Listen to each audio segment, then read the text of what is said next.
Lemons evangelical fellowship స్థాపకులు దానియేల్ గారు 1954వ సంవత్సరం అక్టోబర్ 13వ తేదీన చేసిన ప్రసంగము.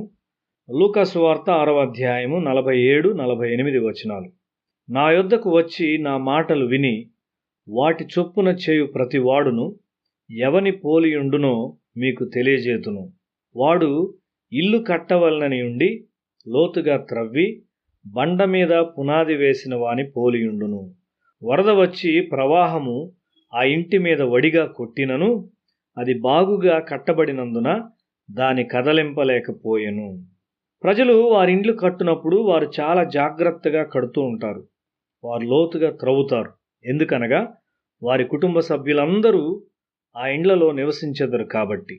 మీరు నా మాటలు విని దాని చొప్పున చేయునప్పుడు మీరు పునాది వేసి లోతుగా త్రవ్వుచున్నారు అని యేసు చెప్తూ ఉన్నాడు. నీవు లోతుగా త్రవ్వుచున్న కొలది మరెక్కువ సత్యాన్ని తెలుసుకుంటావు. ఆయన వాక్యమునకు విధేయులైన వారు మాత్రమే రాతి పునాది అయిన క్రీస్తు యొద్దకు వెళ్తూ ఉంటారు. వాక్యానుసారంగా నీవు జీవిస్తూ ఉండగా దానిలోని పైకి లేవనెత్తు శక్తిని గూర్చి ఒక వింతైన గ్రహింపు గలవానిగా నీవు తయారవుతావు. ప్రతిసారి నీవు విధేయతతో లోతుగా త్రవ్వే కొలది దేవుని అసామాన్యమైన శక్తి నిన్ను పైకి లేపుతుంది. నీవు సాధారణంగా వెళ్ళు లోతున కంటే రెండంతలు లోతునకు నీవు వెళుచున్నట్లుగా కనిపిస్తావు. అది పునరుత్థాన శక్తి. నీ చిన్న ప్రయత్నములకు పునరుత్థాన శక్తిని అన్వయించుట కృప. దేవుని వాక్యమునకు విధేయత చూపుటకు ప్రయత్నించు ప్రతి మనిషి వెనుక దేవుని దూతలు ఉంటారు. దేవుని వాక్యమునకు విధేయత చూపుటకు కృప కొరకు ప్రార్థించు ప్రతి మనిషి త్వరగా వాస్తవమునకు నడిపించబడి ఒక సజీవమైన వ్యక్తిత్వముండు స్థలాన్ని చేరుకుంటాడు. పునాది రాయి అయిన క్రీస్తును అతడు తాకుతాడు.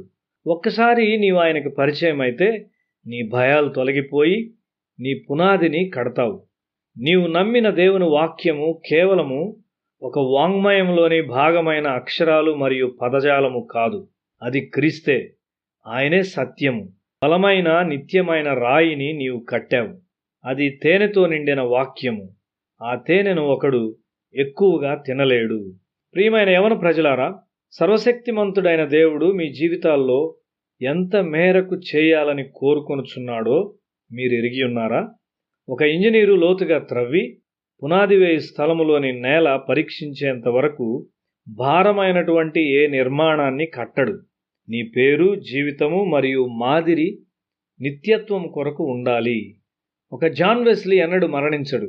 ఒక మేడం గయోన్ మరియు ఒక అగస్టిన్ ఎన్నడూ మరణించరు. లోకమునకు మీరు అవసరమై ఉన్నారు. నేను విద్యార్థిగా ఉన్నప్పుడు లోతుగా త్రవ్వవలసి ఉండిందని నేను భావించున్నాను. నేను సంఘముల అవసరతను చూస్తూ ఉన్నాను. ఆత్మల యొక్క ఆకలి చాలా ఎక్కువగా ఉన్నది. మధురై అనే ఊరిలోని లేడీ డొయాక్ కళాశాలలో ప్రార్థించు యవన స్త్రీలను చూచుట ఎంత ఆనందం! ఈ మధ్య జరిగిన కూటాల్లో వారి ముఖాలు ఆనందంతో ప్రకాశిస్తూ ఉన్నాయి. వారి ప్రార్థనల ద్వారా వారు మధురై కొరకు ఎంతో చేశారు. వారి ప్రార్థనలకు జవాబు ఇవ్వబడింది. అవి వ్యర్థంగా వెళ్ళలేదు. నేను దర్శించిన స్థలాల్లో దయ్యం పట్టిన వారు మరియు శ్రమపడుచున్న ప్రజలు నేను చూచినప్పుడు నా యజమానుని వలె నేను ఉండాలని కోరుకుంటాను. నీవు లోతుగా త్రవ్వి లోపల రాతిని చేరినప్పుడు నీవు తేనెను, జీవితమునకు అవసరమైన నూనెను మరియు ప్రతి దానిని పొందుకుంటావు. ఈ లోకంలో అత్యంత అవసరమైనది స్థిరమైన క్రైస్తవ్యము, లోతైన సమాధానము మరియు సజీవమైన సేవ. నీవెక్కువగా ఇతరులకు సేవ చేస్తూ నీవెక్కువ ఆనందాన్ని పొందుకుంటావు. అది ఆశ్చర్యకరమైన జీవితము మరియు క్రీస్తు మనకు తెచ్చిన ఒక ఆశ్చర్యకరమైన దేవుని యొక్క ప్రత్యక్షత. ఆయన వాక్యం చొప్పున చేయువాడు లోతునకు త్రవ్వి బండ మీద తన కుటుంబాన్ని లేపును. ఆ కుటుంబం యొక్క పునాది క్రీస్తే. నీవు ప్రార్థనలో మరియు వాక్యమునకు విధేయతలో వృద్ధి చెందినప్పుడు ఆయన మహిమలో దేవుని ముఖాముఖిగా చూచిన పరిశుద్ధుడైన పౌలు వలె నీవు కూడా పరలోకమునకు ఎత్తబడతావు. అటువంటి ఒక అనుభవం తరువాత తన విశ్వాసము నుండి పౌలు ఎప్పుడైనా కదిలించబడ్డాడా? లేదు, ఎన్నడూ లేదు.